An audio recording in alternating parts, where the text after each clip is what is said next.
Fala galera! O ano de 1826 foi um ano muito difícil para o Dom Pedro I.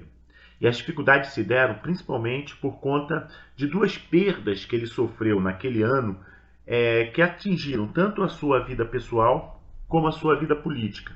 E a primeira dessas perdas foi a de seu pai, foi a de Dom João VI, que no dia 5 de março de 1826, daquele ano fatídico, ele havia acordado e seguido mais ou menos o que ele fazia cotidianamente, ou seja, ele assistiu uma missa e logo depois ele pediu o seu café da manhã. E como era de costume, ele tinha um café da manhã bastante farto e ele ia lá, se refestelou com o seu café da manhã, comeu lá uma canja de galinha, beliscou alguns pãezinhos, parece que ele chupou umas laranjas Bahia, e após a refeição ele começou a se sentir mal, começou a ter uma indigestão.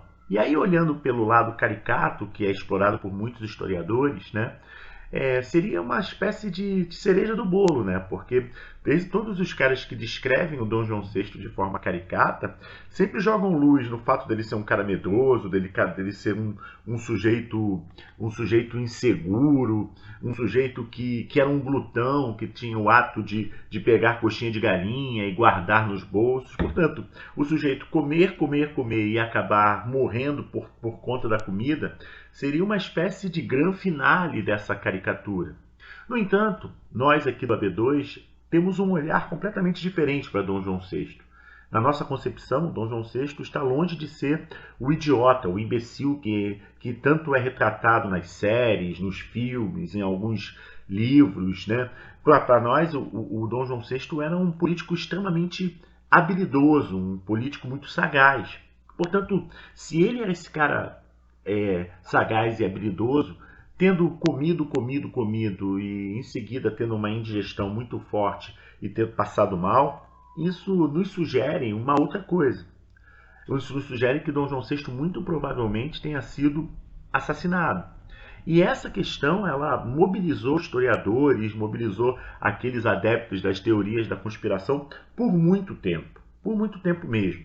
E esses grupos se dividiram. Tinha uma galera que achava que não, que o Dom João VI havia morrido de causas naturais.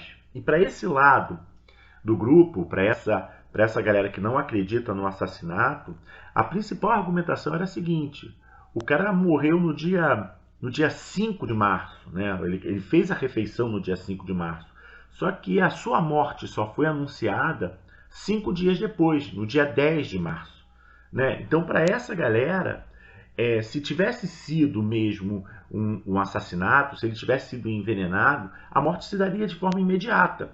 Não seria anunciada apenas no dia 10 de março. Mas para um outro grupo, para aqueles que acreditam no envenenamento, eles se valem em duas questões. A primeira, a morte só foi anunciada no dia 10 por conta das questões sucessórias. Havia ali um Portugal dividido entre uma facção liberal e uma facção conservadora. E essa divisão é que tornava a situação muito complicada, porque com a morte de Dom João VI, esses caras queriam entregar o trono para Dom Pedro I. Então eles tinham que ganhar tempo, por isso que eles esconderam a morte para ajeitar as coisas.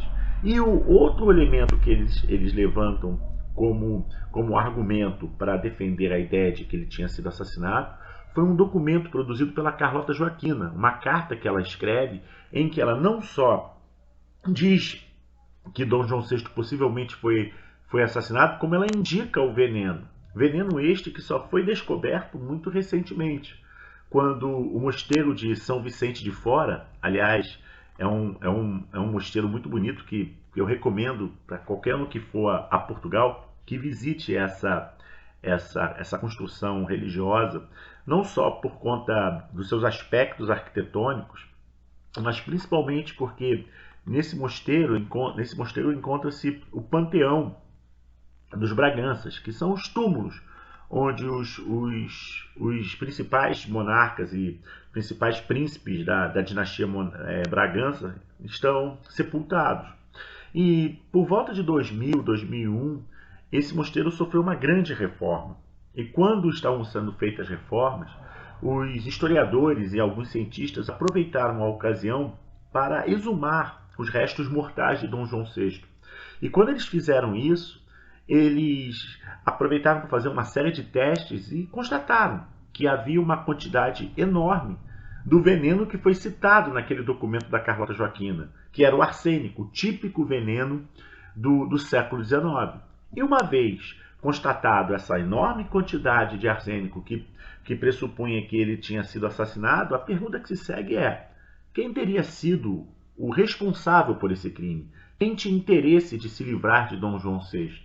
E esse interesse, para a gente entender o possível responsável pela morte de Dom João VI, nós temos que voltar um pouco no tempo. Nós temos que voltar para aquela revolução que fez com que Dom João VI deixasse o Brasil e fosse obrigado a voltar para o Rio de Janeiro. Estou falando aqui da Revolução Liberal do Porto. E quando nós estudamos essa Revolução Liberal do Porto, essa foi uma revolução que tinha dois objetivos muito claros. O primeiro objetivo da Revolução Liberal do Porto era trazer de volta para Portugal o Dom João VI depois de 13 anos morando no Brasil. Com isso, os portugueses queriam se livrar daqueles anos que eles estavam sendo dominados por líderes governantes estrangeiros. Então, o primeiro objetivo, claro, era trazer Dom João. E o segundo objetivo dos caras era, uma vez trazendo Dom João VI de volta, eles queriam que o governo não fosse mais um governo absolutista. Eles defendiam que deveria se redigir uma Constituição. De modo que Dom João VI, quando retorna a Portugal, ele retorna numa outra condição, ao seu ver, uma condição de inferioridade. E essa questão era uma questão tão preemente para os líderes revolucionários, que antes mesmo de Dom João VI desembarcar em Lisboa, eles obrigaram Dom João VI a jurar uma Constituição que sequer tinha sido escrita. Ou seja, que Dom João VI teria que jurar a Constituição em branco. E o Dom João VI, que era bem da sua personalidade, bem da sua característica, bem do seu modus operandi na política, o que ele faz? Ele não resiste, ele simplesmente acata. Se é para jurar uma Constituição, mesmo que ela seja em branco, eu juro. No entanto, a sua esposa, Carlota Joaquina, que tinha uma personalidade completamente diferente da personalidade de Dom João VI, ela tem uma outra posição. Ela simplesmente se nega diante dos líderes revolucionários a jurar aquela Constituição. E ao fazê-lo, ela cria uma situação meio delicada para as cortes. As cortes, num primeiro momento, não sabem o que fazer com Carlota Joaquina diante daquela negativa. E a primeira coisa que eles acabam decidindo fazer é separar Dom João VI de Carlota e manter Dona Carlota numa espécie de prisão domiciliar na Quinta do Ramalhão.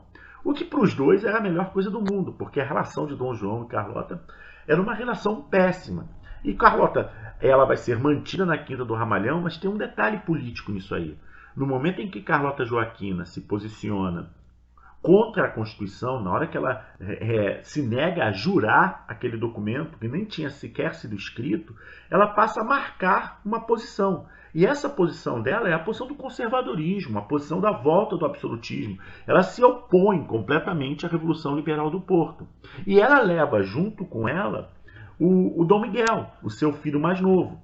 E os dois vão ficar ali, na espreita, apenas esperando o momento exato para poder puxar o tapete da Revolução, para dar um contragolpe.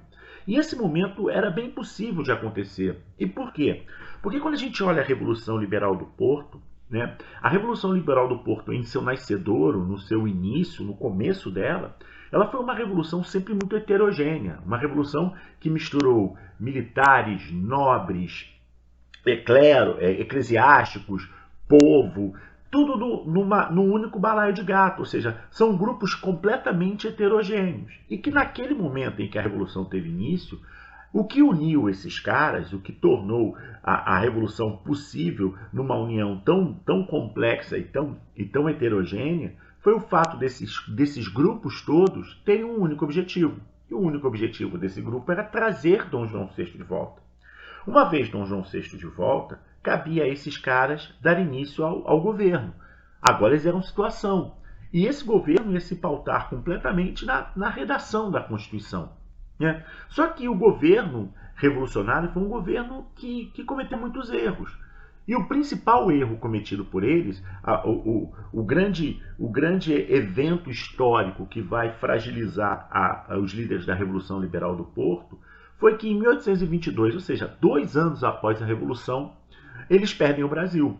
E quando o Brasil proclama a independência, simplesmente Portugal está perdendo a sua mais importante fonte de renda, a sua mais importante colônia.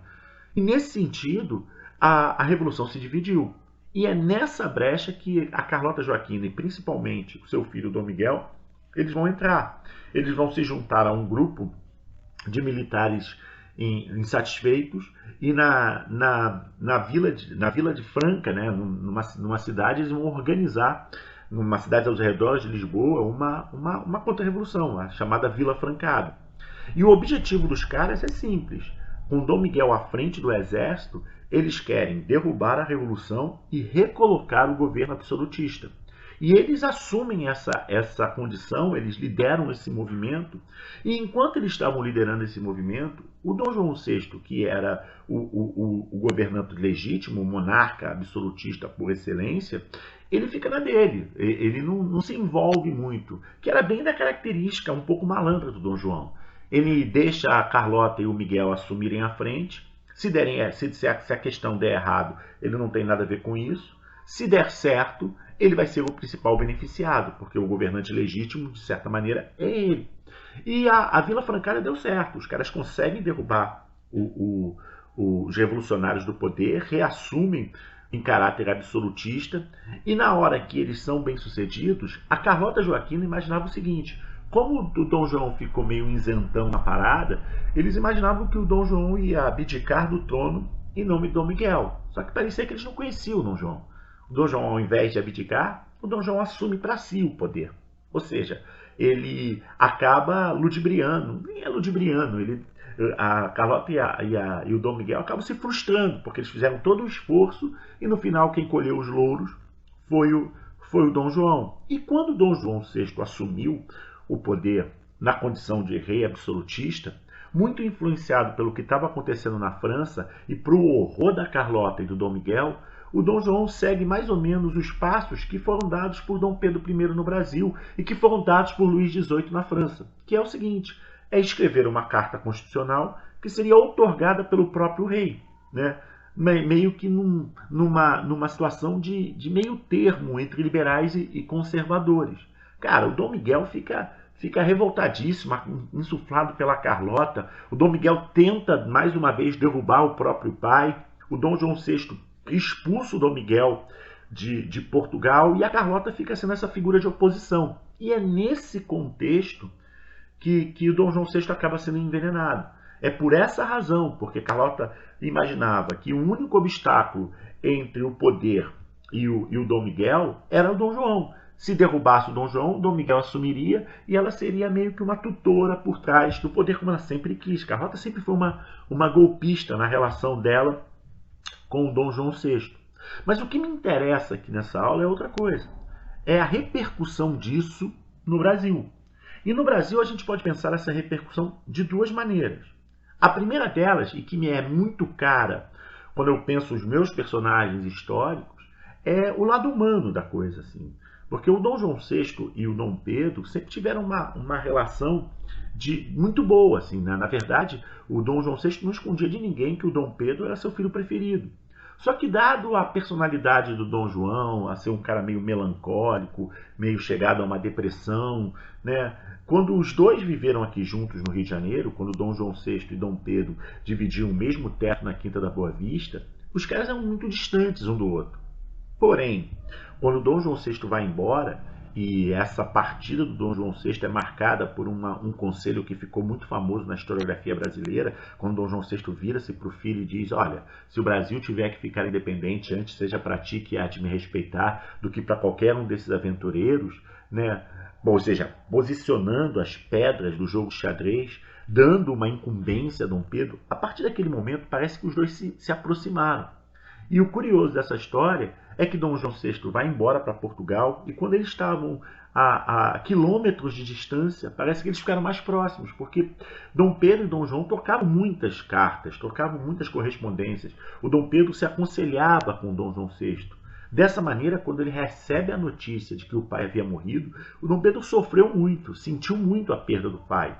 Porém, sendo ele um imperador, e era assim na sociedade de corte, né, essa dor nunca era privada. Essa dor se misturava sempre com as questões públicas. E aí vem o segundo elemento importante dessa morte. Porque a notícia da morte de Dom João VI, ela cai no Rio de Janeiro como uma verdadeira bomba. E por que cai como uma verdadeira bomba? Os membros do Partido Brasileiro, a elite que fazia oposição a Dom Pedro nesse momento, teme pela possibilidade de Dom Pedro reunificar as duas coroas.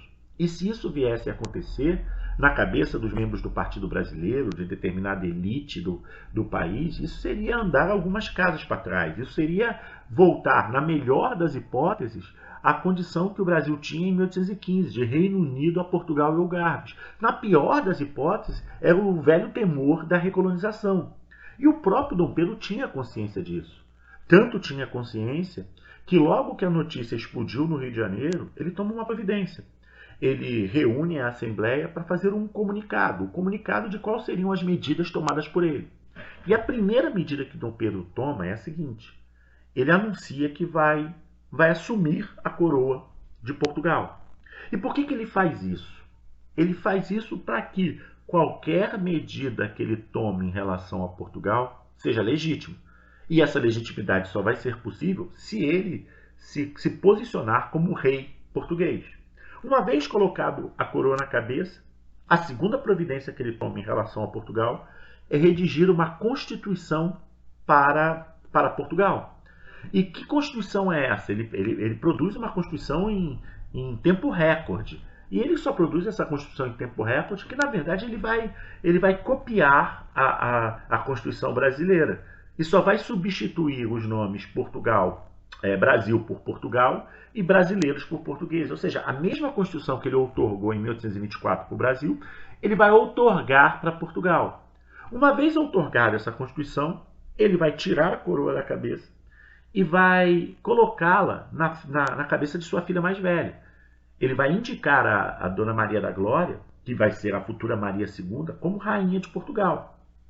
Completando o pacote de decisões, ele vai entregar a sua filha em casamento ao Dom Miguel, que talvez tenha sido ali o grande erro dessa articulação toda de Dom Pedro. E ele faz isso por uma simples razão.